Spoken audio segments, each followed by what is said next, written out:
Hi guys, welcome to our daily encounter. In Romans chapter 12, verses 1 and 2, we have two verses that are a lot of times taken completely out of their context. And the verses that I'm speaking of are the ones that go like this. It says, "Therefore I urge you, brethren, by the mercies of God, to present your bodies a living and holy sacrifice, acceptable to God, which is your spiritual service of worship. And do not be conformed to this world, but be transformed by the renewing of your mind, so that you may prove what the will of God is, that which is good and acceptable and perfect."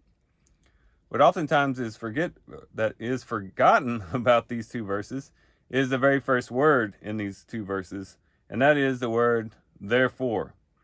Therefore ties these two verses to the previous context. And the previous context was about the Gentiles not being prideful in connection to the Jews. Paul says, you shouldn't think yourself as better than the Jews because you've been grafted into this tree, this holy tree of blessings and the covenants and all those things.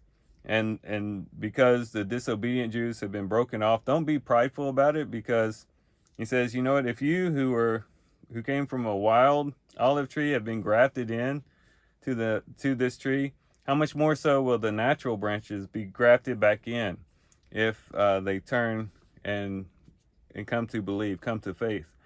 And so chapter 12 is a chapter of giving the Gentiles a dose of humility, just as he did in chapter 2 for the Jews. He's teaching them to be humble. And it's within this context, then, when you get into chapter 12, especially the first two verses, we can see that he is most likely still talking to the Gentile believers.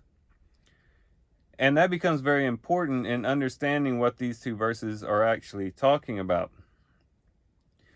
Notice what he says. He says, "Therefore I urge you, brethren," again, probably directly addressing the Gentile believers. Although some of these principles might expand to Jewish believers, it seems to be that he's still addressing Gentile believers, and we'll see how that plays out. "Therefore I urge you, brethren, by the mercies of God."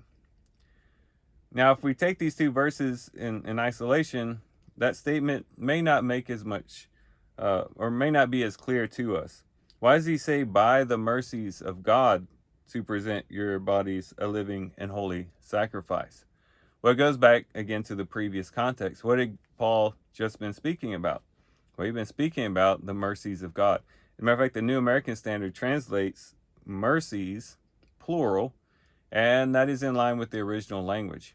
The mercies of God, it could also be translated the compassions of God, but it's plural.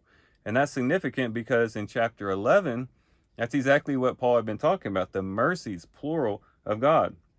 In verse 30 of chapter 11, he said, "For just as you once were disobedient to God," talking to the Gentiles, "but now have shown mercy because of their disobedience," through the disobedience of the Jews. They persecuted Jesus. They also persecuted the Jerusalem church, which caused the gospel to spread to the Gentiles, or played a part in that. Anyways, he goes on in verse 31, "So these also," that's talking about the Jews, "now have been disobedient, that because of the mercy shown to you, Gentiles, they also may now be shown mercy." So there's a mercy to the to the Gentiles. There's a mercy to the Jews that will ultimately come. And then verse 32, "For God has shut up all in disobedience, so that he may show mercy to all." So you have mercy to Gentiles, mercy to Jews, and then mercy to all. And so when you get into chapter 12 and verse 1, when he talks about the mercies of God, plural, it fits within this context where that's what he was just talking about, the various mercies of God that he extends to various people. He says, by these mercies of God, he says, to present your bodies a living and holy sacrifice, acceptable to God, which is your spiritual service of worship. Again, if we're thinking about the Gentiles here, this makes sense. What was the Jews' spiritual service of worship? It was the temple. It was the animal sacrifices. It was the festivals, the feasts, all these different things. But what Paul says is you need to present your bodies as a living living and holy sacrifice, acceptable to God, which is your spiritual service of worship. So as diligent as they are in offering up those sacrifices at the temple, you also ought to be very intentional about offering up your own body, your whole self, we could say, as a living sacrifice, not a dead sacrifice, but a living sacrifice to God. And that will be your spiritual service of worship. And then he goes on and says, do not be conformed to this world. They had come out of the world, especially the Gentiles who were, who were afar off, who were not a part of the covenants, the promises, the blessings of God.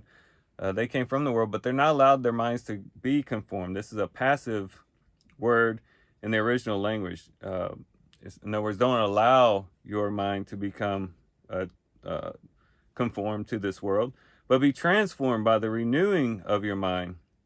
Be intentional about changing your way of thinking, changing your worldview, changing your perspective. Very important, especially if you're coming out of a life of idolatry, a life of comparing yourself to other people groups and that type of thing. Transform the way that you think so that you may prove what the will of God is, that which is good and acceptable and perfect. As the Gentiles offer their bodies as a living and holy sacrifice, which is their spiritual service, as they allow their minds to be transformed and not conformed to this world, as they begin to live this holy life before God, what will happen as a result? It'll prove what the will of God is. It's going to prove that, yes, God is extending his mercy to the Gentiles. It'll prove that God is working among the nations as those who accept God's offer are transformed, are renewed, are offering themselves as a sacrifice. It'll prove what God's will is. It'll make it obvious to all that God is working among the Gentiles. And not only that, but it'll also show that it is a good will, an acceptable will, and a perfect will. And so our encouragement is that we ought to put this into play in our lives as well. We have been shown extreme mercy by God. And I would guess that probably most of us in this group are Gentiles. And so this would apply directly to us. But even if we're Jews who have come to faith in Jesus Christ, the principles still apply.